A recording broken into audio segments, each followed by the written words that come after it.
Hello, everyone. Welcome to the Packer Universe podcast, aka The Pup List. We're a Green Bay Packers fan podcast that brings you topical and relevant Packers news, along with our most humble and subjective opinions. This is episode 352. We're recording this live on Wednesday, March 25th, 2026.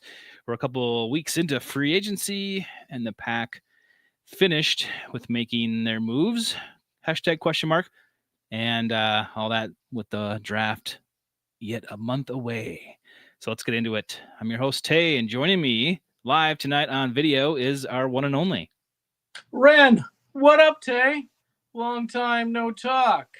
I thought about, just doing my taxes tonight and not joining you on the pup list because, that was your excuse last week. So, we have to give the people, Tay, the people, 1, 2, or 3 out there, what they want, and that is us, Tay. And shame on you for getting your taxes done last week. That's all I can say. Yeah, you didn't flinch at it. You're like, yeah, I've been working pretty hard. The Packers are just they're winded me, so I need another week off here. That's not what I said. I'll talk Packers any day, 365, Tay. I'd love to be putting together draft comps, but really this year I think that's a complete waste of time. But yeah, you seem like you got something you want to spit out there, Tay. I'm just saying, I got my old vintage Green Bay Packers sweatshirt on here from probably 30 years ago. I kind of wear it now, like to do chores around the yard and stuff. But yeah, it signifies getting to work here. Like let's do this. Let's get back into pack attack and I don't know, bring our fans up to speed here, Ren. I mean, it's been a couple weeks. We kind of dipped in to free agency pretty heavily. That's pretty typical now with most teams. It's that, influx rush of signings and stuff. And obviously, like the tampering period is just a joke. It's probably happening days, weeks before that. But whatever. But we lost approximately, I don't know if what was it, 14 or 17 free agents on our list, probably 17 from the Packers. We lost 10 of them and we gained 4. And we went, I think our episode, 2 weeks ago was that. It was focused on the acquisitions of Franklin, St. Just, Hargrave, and Sky Moore. So yeah, we'll re-signing obviously of our center, Tay. Yep. Sean Ryan. Yep. So yeah, we did make some re-signing moves and added 4 free agents from outside. And I think just yesterday it was noted that we did sign Aaron Mosby. And so he's back. He's back, baby. But they a lot of people speculate on with the Parsons thing coming, with him coming back, maybe not right away. It's possibly that 4 weeks mark with the on the pup list to start the season. He's got to come back and he's got to take a roster spot. So what happens? So you need someone, right, to be playing in his, in his roster spot. And maybe they move around. They just use what they have. I don't know. But that's kind of like, there's got to be a fodder piece there somewhere.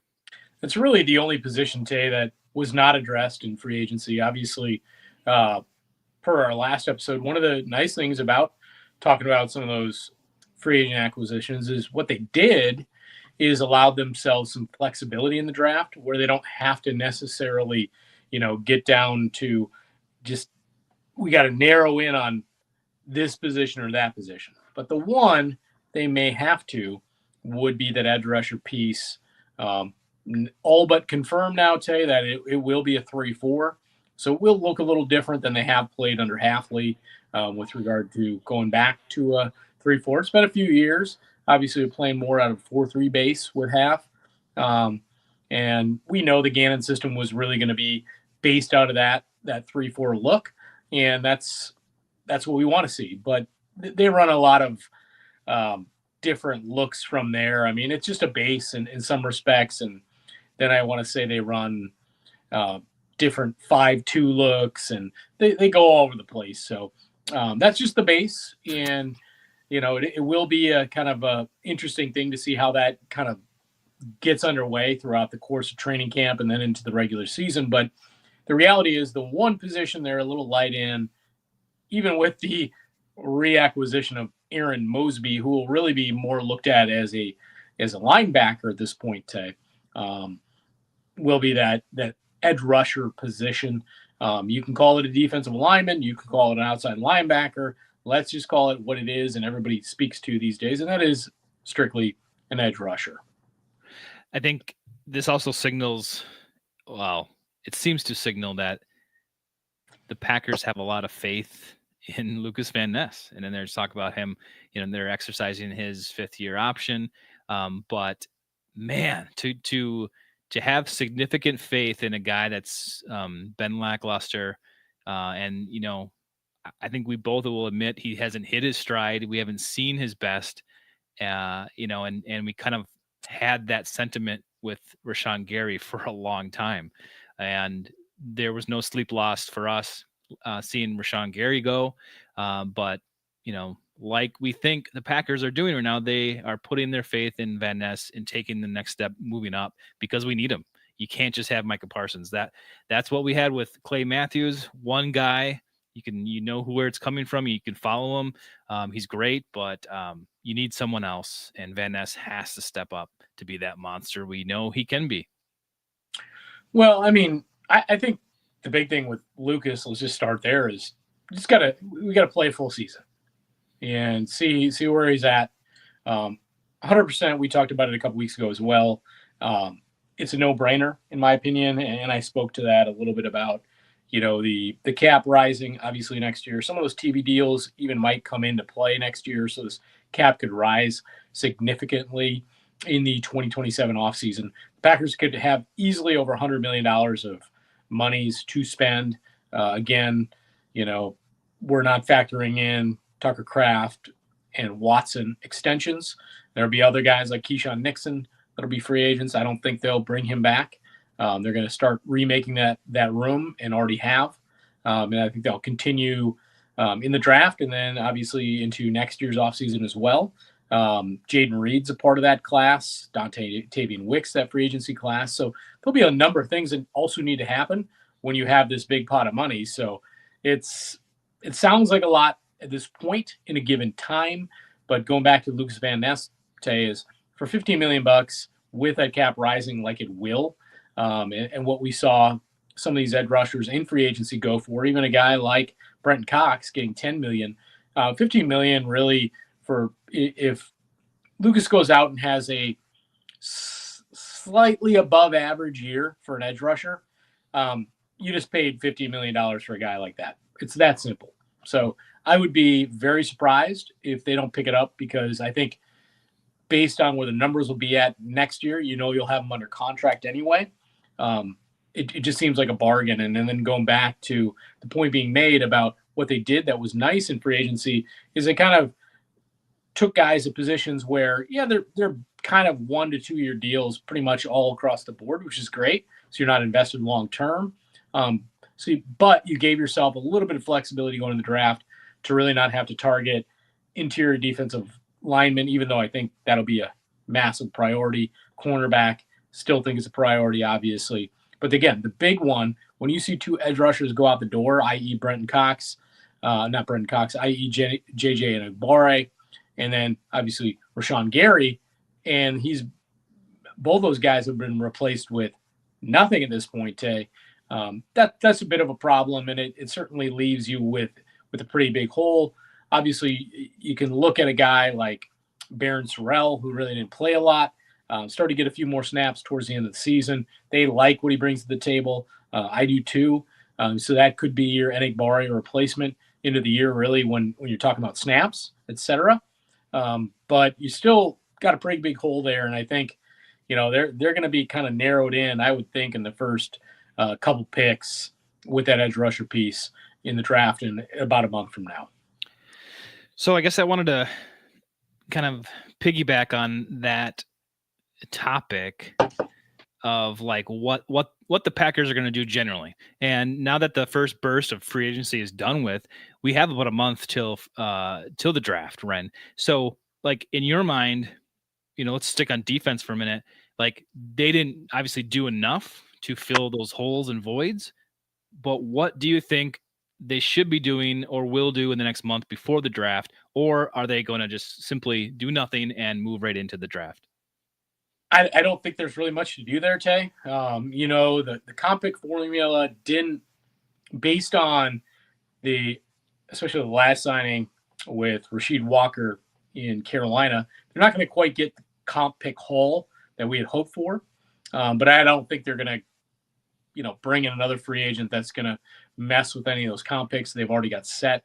Really kind of looks like they've got a 3, a 4, a 5, and a 6 for the guys who went out the door this year, which still isn't a bad haul. And then you add in, obviously, the extra 4 for Rashawn Gary, which was, we were all over the moon that they got that for him. So a nice little haul coming into the 27 draft with that. So I'd be very surprised if they bring in, a free agent to kind of mess with any of that structure for next year. Now, that's not to be said that, there's an aged – they still don't really have the run stuffing, middle line defensive tackle that they want. They don't have that big guy. Now, could that guy be out there in an older free agent still potentially? I think possibly, on a 1-year deal. That's something I could see. I could see that maybe even more after the draft that they would address that. And then the other elephant in the room, not on defense, but on offense, yet to be figured out, is that backup quarterback piece. And I 1,000% believe it is a veteran quarterback in the NFL that they're going to acquire either through a trade or potentially a free agent, i.e. Kirk Cousins for 1 year, something like that. The reason I say Cousins is because he's got all that money in Atlanta. You can bring him in, similar to that Kyler Murray deal, on a vet min, and he can be your backup. And I think Kirk Cousins, Tay, while it's not my favorite of a potential to bring in, I'd rather have a younger guy that has some wheels, i.e. a little bit similar to, obviously, Malik Willis. We saw the Chiefs trade for Justin Fields, would have been a good fit in Green Bay. But I think Kirk, if Jordan, and he has missed some time each of the last few seasons, he's a guy who can win you 1 to 3 games when he has got some time with the offense. So I can see that as a stopgap 1-year thing, and that could be one that makes sense. Yes, our cousin Kirk. I kind of wanted to bring this up, so I'm glad you did. And we'll go back. I'm going to go back to the general offense in a minute with you, Ren. But looking at the free agents that are left, I mean, there's probably like 20 that are listed as free agents right now. And the top, 6, 7, 8. Kirk Cousins, he's 38. Aaron Rodgers is still unsigned, 43. And we know he goes to one place only if he decides to play. Fundamentally, it's going to be Pittsburgh. Russell Wilson's not signed. He's 37. Zach Wilson, 26. Tyrod Taylor, 36. Cooper Rush, 32. Jimmy Garoppolo, 34. So these are these old veterans you're talking about that are still out there. And I think they really missed out on their QB development. After Love came in, they kind of just never did it well enough as they used to. So I think like it had what you saw with Malik Willis. They just kind of like got rid of everybody, traded for Malik, and that was it. And it worked. So this time it's like, well, you don't have Malik anymore. What are you going to do? You're going to draft somebody. You're going to have the 2 guys that are on the roster now, like be his backup. I don't think they're going to do that. I think everyone in the right mind would not just go with that. So I don't mind any of these guys. Like I don't really want Wilson or both Wilsons, Russell or Zach. It's like, nope. I don't think so. Tyrod's old, but he was always serviceable. Cooper Rush, whatever. Jimmy Garoppolo, nah. So I don't know. It's like, I guess it kind of is Kirk Cousins. Like he's a pocket passer. He's not going to run you any, first downs, but the dude knows ball still, I think. I know he's been not really prominent the last couple of years. But we need someone that can come in and actually be competent. Yeah, and I think he is far beyond his best years. But I think if you lost Jordan for a 4-game stretch, he might be able to get you 2 wins, and that's what you need in that kind of situation. And I'd rather put it on his shoulders than just about any of the aforementioned names you brought up. Maybe Garoppolo, but again, all these options, Tay, are really guys who can't move. So you're kind of in a similar position with all of them. And I'd go with Kirk because of the money, especially. He's got the guarantees, and you can get him on the vet min. I think he becomes your least expensive option with the best upside, only in one season scenario, to again fill in for a few games and win you a couple of them. Let's jump back to the offense, generally speaking, like I did with the defense run. I want to know what you think the Packers will do in this next month in free agency, if anything, or are they just letting it ride to the draft to kind of like bolster their depth positions on the offense? I think even with the backup quarterback piece, Tay, I think they're going to let it all ride. I think they're going to just – obviously we saw the re-signing of Aaron Mosby. And he's really for a depth special teams piece as they continue to bring back guys that are really important to that core. 6'3", 250, 27 years old, played in 28 games the last 2 seasons, 200 special team snaps.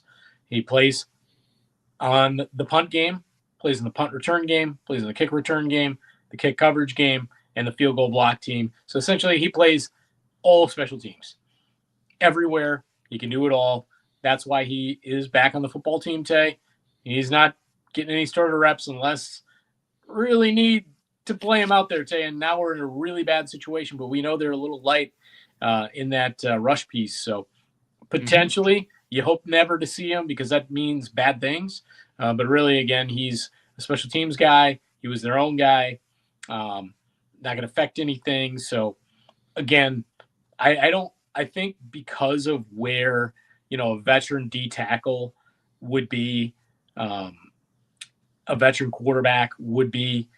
I think a lot of these teams are going to sit pat, kind of let their draft boards go, and then find the value after so they don't have to affect anything there forward and then have a better, hand to play with because they know where they're at. I don't think you'll see much movement at all from most teams in the NFL here forward. Yeah. Outside of maybe that A.J. Brown trade that happens with somebody right before the draft or during the draft, things like that, I don't think you're going to see much. I agree. I think this is done. I'm expecting the next month to be pretty quiet on the Packers front. Just they're preparing, doing their thing. I mean, hell, as Brian would probably say, they're already prepared. They already know what they're doing. They're probably taking vacation. They're always ready, right? But they're on vacation, man. Brian Gutekunst never sleeps. So that to me, never sleep. They're not doing anything. I just don't see the Packers doing anything more here. And I think they're going to go into the draft just kind of like what they are right now and make some stuff happen, rely on guys they have. But when you look at this draft coming up, Ren, the Packers moving forward, their trajectory or their outlook next year, they got a lot of guys coming up on contracts. So we'll get into it in other episodes coming up here in the next month, but this draft I think is huge for their depth and to set up the next tier of the depth chart for some of these guys that will eventually leave next year and the year after that. So I think this draft is huge. There's not a lot of picks yet. Next year in 2027 there is, but I still think this year is pretty crucial to what we're doing here, what we've always done, draft and develop and fill in the core of this team, which I think I saw someone like 1.5 signee, player personnel are signed per every year of Brian's picks or something like that. So it's like he doesn't end up retaining a bunch. But man, I hope they do this year. I hope they hit some home runs, fill some gaps. I'm excited for the draft, but I just I don't know. I'm still kind of leaning back on my thought a few weeks back, Ren, when I kind of thought this was maybe a gap year just for the Packers, and to me, I haven't got and shed that feeling off yet. I liked your sentiment about the free agency this year already kind of plugged the major holes that was left by departures, and they're going to attack the draft with supplemental stuff. And I think you have a starting roster on both defensive and offensive side of the ball. But I just worry that, a few injuries here and we're not now, all of a sudden we're not competing for, going to the playoffs anymore. I mean, outside of Jordan Love going down today, we already know Michael went down last year. They're going to compete for a playoff spot. We know that they're 7 seed merchants in the playoffs. But, that being said, Tay, I mean, I really think the Bears are going to take a step back. The Vikings, I don't think Kyler will give them some juice early. I don't think he's the answer there. And the Lions, man, that offensive line, after having to release Decker and the losses they've experienced the last couple of years, that line is in shambles, Tay. That is a line that 3 years ago was arguably the best offensive line in football. And now it's average to bad.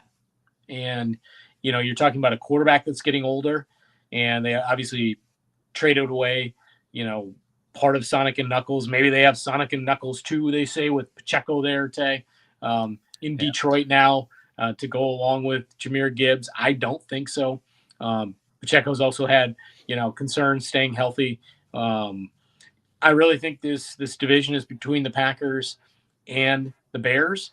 And honestly, every one of the teams in the NFC North has won this division since the Packers last won it. So they just get back to, playing their game, their brand of football, with a little bit of edge, all gas, no effing break, Tay. None of this Matt LaFleur, we play nice and play not to lose. Right. Fundamentally, get your shit together, Matt. All gas, no effing break, Matt, and lead it with some real fire and, bulletin board material. Hey, the Bears, won 2 or 3 games because you let them win, Matt. And hey, maybe you start preaching what they preach, and that's, let's go take back our division, start there, and build from there. And I think they certainly can. So I'm not really worried about them taking a huge step back. I think, again, going back to your kind of question was with what they did, it's really, I found a lot of value in it because it's short term though, Tay. But they didn't invest a lot of future assets, which is great. You've got, Hargrave coming in, who fits Gannon's defense perfectly, as you know. He's not the end-all, be-all guy they need in the middle of this defense. They still don't have a run stuffer in the middle, but he can add a lot of juice. But he is an older guy at 33. St. Juste, doesn't fix everything at cornerback, but he gives you a lot more flexibility. And he's on a year-to-year deal for 2 years, and he doesn't cost a lot of money. Love the priority signing, obviously, of Sky Moore. It's like special teams matters. I think it's a great value because the special teams have been so bad, and we've said and talked about ad nauseum year to year how many of these games are on a razor's edge that they've lost because of special teams. Mm-hmm. We can point to what probably over the last 2 seasons, 6 to 8 games that are lost specifically to a couple special teams gaffes, and that makes all the difference. Okay, you had a couple more wins in each one of those seasons, you're in a much better position. And also, let's not forget, going into Denver, this team was 9-3-1, and then the wheels fell off. You know, everything happened in the third quarter of that game, and it's awful. This team was poised at the point in time, Tay, that they were the number 1 seed in the NFC potentially. And everybody forgets that. Yeah, they go on a 5-game losing streak to end the season. It's awful. It all sucks. And we have this, aberration game in Chicago where they blow one of the biggest playoff leads in history in the Green Bay Packers franchise. And it's a tough loss, and it's there. It's still, in a rear view mirror, the last game they played was that one. So I get concerns, but this is a good football team, Tay. They just got to, mind their P's and Q's, so to speak, and play the brand and game of football they can, because they have guys all over both sides of the football, offense and defense, that are playmakers that can win them a hell of a lot of football games, man. They really do. And it's about putting together and coaching it. And a lot of that falls on now your offensive coordinator and now your new defensive coordinator. That's what it comes down to. And we'll see what happens, but this is a team that should start a number one in 2026, win their damn division, and let's figure it out from there. And they can easily. Yeah, it does seem like some of the other teams in the division, Vikings and the Lions, seem to be potentially poised to flounder and flop a little more than they have in the last couple of years. But we'll see. Special teams, hopefully, there's one thing that is Matt's criticized for, I think, is not starting on special teams his starting roster. I think he holds them back a little bit. He's always putting the depth chart in there, basically. So we'll see if that changes too with this new special teams coach. And maybe just a little more emphasis on that. It seems like the old guard's gone with the special teams, and besides Matt being in charge of it, still it can be different. So let's see if it can be. I mean, like you said several weeks ago, you can only go up from here. So hopefully some of the other things change as well regarding special teams, and we can see that not become a problem.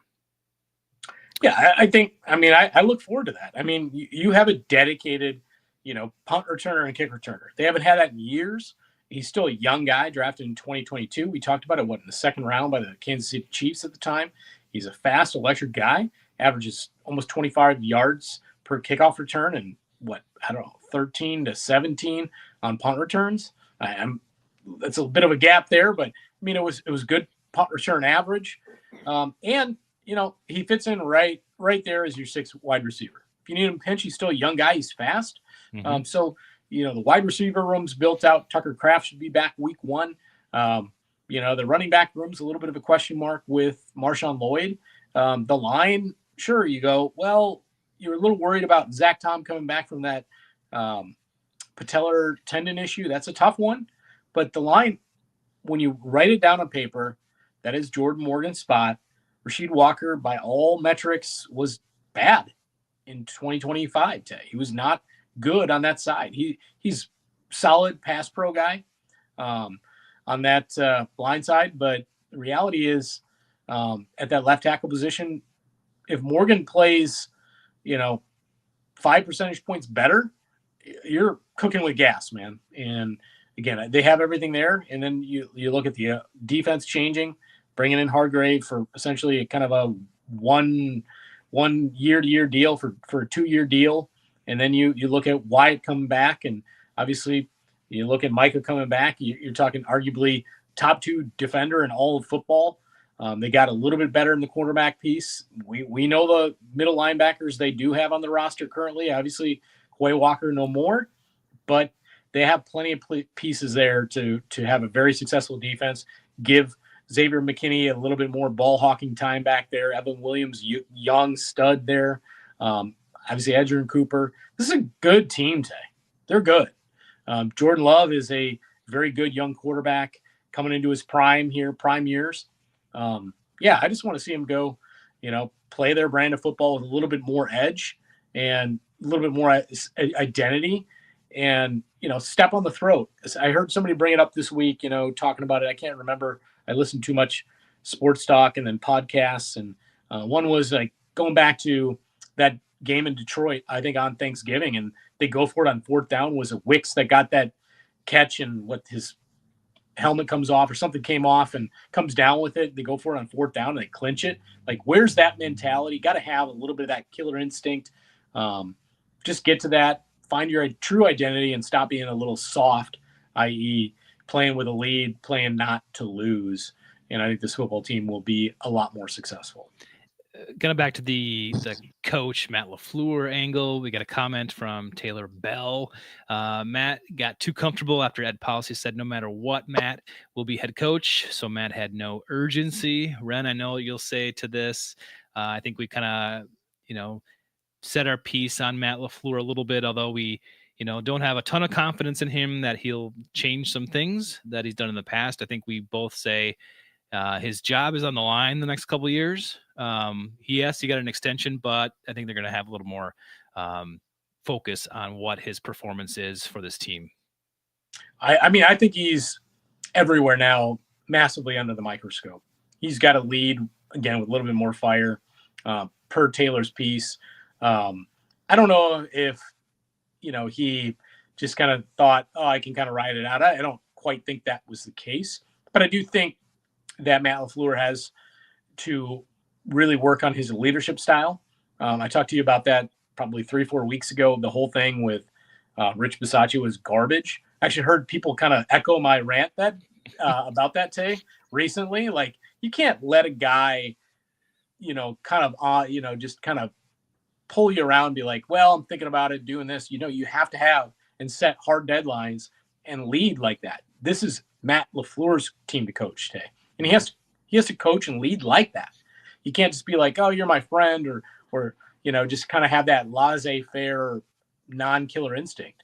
This is about winning football games and your football team, and you lead it. So lead like it.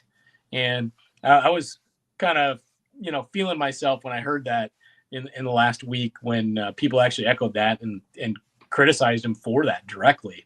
Because I was like, yeah, that's exactly what I was saying. Like, Matt, that's your problem. You did that. Because if he would have just drawn the line and said, hey, I know you need a little time. This is my deadline. I need to know. Guys are getting hired. It would have turned out a lot better for them. And maybe Acord turns out to be, it worked out for the best anyway. And I certainly hope so. We'll see.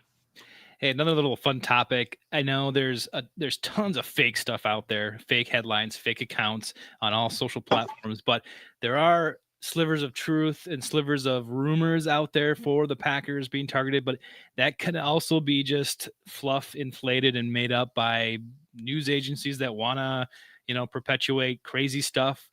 Click, click, click. Click, click, the click. The clicks help. Because it's boring right now, Ren. It's very boring. It's super boring. We're going to talk about some super boring stuff in a second. I got a whole sheet of it right here. Yeah, but hey, let me ask you quick. Like there's rumors like we should sign Jadeveon Clowney, just get an edge guy in there. What do you think of that?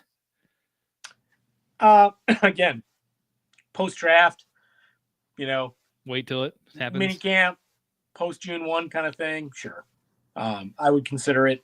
We'll see what they end up with. At this point, I think that'd be a knee-jerk reaction to seeing two guys leave and bringing in none. I wouldn't do it. I did see, or read a little piece, obviously the bros working out, that being Mike Parsons and Trayvon Diggs.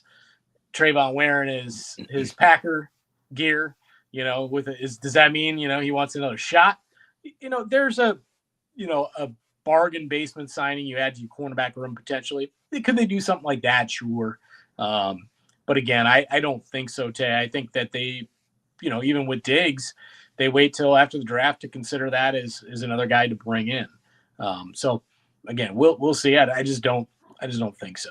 What about the trade rumors for dealing Dontavian Wicks, putting him on the chopping block, saying, yeah, let's see what we can get for him. Do you think that would be a smart move by the Packers? Do you think they would even do that with their wide receiver situation coming up in the next couple of years? No, I mean, again, he's slated to be a free agent, I believe, next year, Tay, and no, I wouldn't do it. If you kind of feel yourself out, depending, again, what happens in the draft, you bring in another wide receiver because, again, you've got two guys in Reed and Wicks next year and Watson. And we all believe Watson's going to get the deal, but what do you do with those other two? I'd probably, of the other two, prioritize Wicks over Reed only because of Reed's injury history, being a little smaller in frame size. I think maybe you can find another guy like him in this year's draft or the following. So, no. Suddenly you go from, when you look at Sky Moore as your sixth, you go, I don't know how great you feel about, your wide receiving room depth, especially if you lose another guy in the course of the season. I wouldn't touch it. Tay. Maybe you do it as you get to the trade deadline if there's something that you feel is better for you. But no, I wouldn't even consider that. Okay. All right. Hey, let me see what you got in your sheet there, your liner notes. Oh, exciting stuff today. Competition committee stuff 2026. I think You ready? This is this year's competition committee potential rule changes and the bringing up to the committee to consider this year, Tay. We know that not even the tush push isn't even on there this year, Tay. Yeah. So this is gonna continue to be a thing this year. So did not re-hit that. Most of these are about the kicking game this year, Tay. Number one is permit the kicking team to declare an onside kick at any time during the game. They still have to declare it. You're up, you're down. Can you now kick an onside kick anytime in the game? But you still have to declare. I'd say, sure, why not? But yeah. Thoughts? Nah, I think that's a good move. I mean, if you want to do it, go ahead. If you want to do the opening kickoff, as an onside, go ahead. Yep. But everybody knows it's coming. Right. So there's no hiding it. That part's kind of Yeah. But they wanted to eliminate that because it's too much crazy stuff happening. Number two, eliminate the kicking team's incentive to intentionally kick the ball out of bounds when kicking from the 50-yard line. So when you kick from the 50-yard line, essentially the other team, and this is due to, I believe, penalties. The other team, you just kick it out of bounds to get it to 25. It's just, easy peasy, lemon squeezy. So I forget what team kind of figured this out, kind of i.e. Bill Belichick bending the rules. A game within the game kind of thing. That's why that one's being voted on. Modify the kickoff alignment requirements for the receiving team in the setup zone. Just saying, hey, you can look a little bit different there. I think that's fine. Give them a little stuff to play with. Wedge? Are we getting the wedge back? I don't know, but just you have to let this thing evolve, right? So that's just a kind of an involvement piece. Number four, allow league personnel to consult with on-field officials when considering DQs, disqualifications, for both flagrant football acts and non-football acts without being called on field. This is the DK Metcalf rule when he was tussling with a fan as the Steelers are playing the Lions. The Lions ultimately lose the game. He gets to continue to play the game and then ultimately gets suspended for 2 games following. This has got to be the Lions brought this to the piece because they win one more game. They're probably in the playoffs. But they lost. Wah, wah, wah. Sorry, Lions fans. Now you got to make sure anything goes on the field, you can get kicked out of the game so we don't lose this game. But, I mean, fair. Anybody should be able to be kicked out for any really stupid crap they do right then and there. But what are your thoughts on that one, Tay? Yeah, same. It's like if you're going to do something, it's like you got to be held accountable. And it doesn't really matter when and where it happens. It's, just do it. Just do it. Yep. Number 5. This is a open your eyes, kind of tells you what's coming. You don't like it because they're kind of foreboding the future. For only 1 year, allow NFL officiating department, this is the department, not officials, to correct clear and obvious misses by on-field officials that impact the game in the event of work stoppage involving NFL referees. They're saying now we got these, what do they call them back in the day when the NFL, these scabs, coming in, these scab refs, and they do something, i.e. the Fail Mary. And now the NFL officiating department has to come in and correct that call because these guys are so bad at their job because the NFL cannot pay this billion-dollar industry, one of the richest industries in America, can't pay officials full-time. Nope. They can't do it. It's too hard. much. It's too much money. It's too crazy. It's crazy, Tay. Yes, should they do this? Yes. But bullshit to you, NFL. Pay your guys. Be done with it. Pay these guys. Yep. They should be full-time officials. This is absolutely ridiculous. You guys are so cheap here. You have no reason to be. You guys make more money than any professional sports in America, and you can't get this figured out, and we're talking about it again. This is absolute bull. You know what, Tay? I can't believe this is even one of the things they're voting on because they know it's essentially going to happen. What this kind of reveals to me too is like there's an NFL officiating department that is clearly still operational and has employees to run it or doing it. So those aren't the refs, but they can make ref decisions. Like why aren't they reffing? Like are they full time? Like is it just the refs, the zebras on the field that are? It's like these are questions now I have about this whole situation.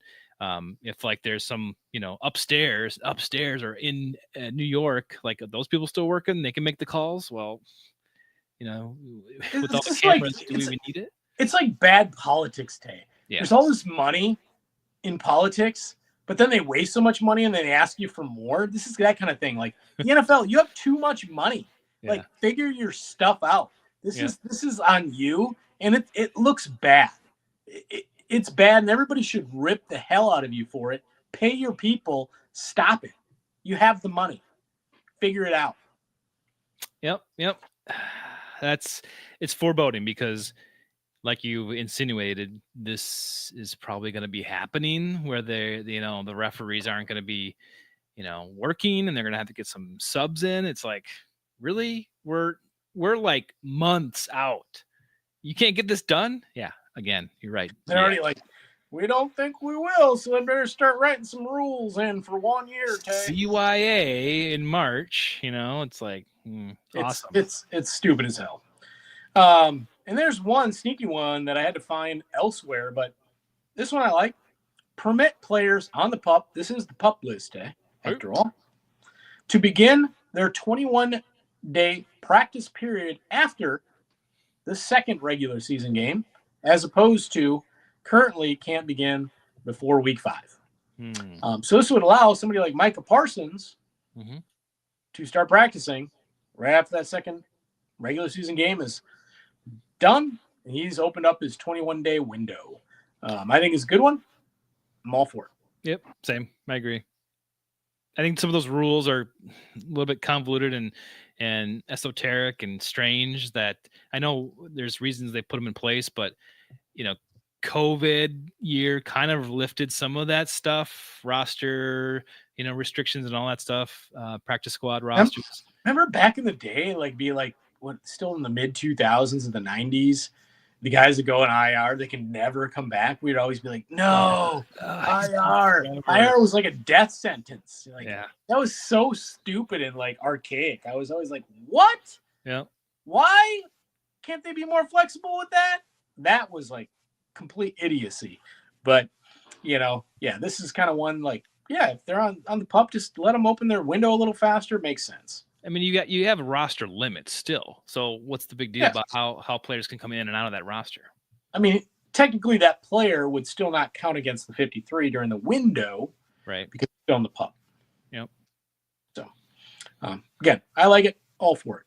And then as an anecdote, obviously the wonderful, nice celebration of life that happened on Monday with Bob Harlan, Kevin Harlan in town, just kind of doing a Q&A on stage with the likes of Mark Murphy and Mike McCarthy and other folks. Ron Wolf, Ed Policy, all there for that. And that was a really nice thing to see. They had some general public that I don't know how you got in, but were there allowed in as well, along with family. So had that in the atrium. Just want to give a shout out, obviously. Certainly a man that, we talked about last week and, deserved to be celebrated, not mourned, but celebrated. So wanted to just bring up that anecdote to end the show. Unless you got extras on this exciting, third or fourth week of the new NFL league year, Tay. No, I just want to thank everyone for watching, subscribing, and commenting on the live stream tonight. Appreciate it. Go follow us on the socials. We're here every Wednesday on YouTube. We're on Twitch and X when it works. Otherwise, head over to any of those podcast platforms to get this in audio form. So I want to throw out a thank you to everybody. Thank you, Ren, for joining me. tonight. Next episode will be in April. It will, Tay. Was that 352? This will be 353. Oh, 353. We're on Yep. 352. Okay. Yep. Well, Tay, it's always fun talking Packer football, regardless of it being the dead time or not. But based on not having a first round pick, I know a lot of guys out there are trying to put together, like, could it be a cornerback? What are they, 52? Could it be a D lineman? It's such a crapshoot this year, Tay. I'm just going to let it ride. I'm not going to get excited about anybody. It could be anything at this point outside of a kicker. As Wendell would say, you don't draft kickers, Tay. We know that, of any kind. But again, Tay, until episode 353 on the pup list.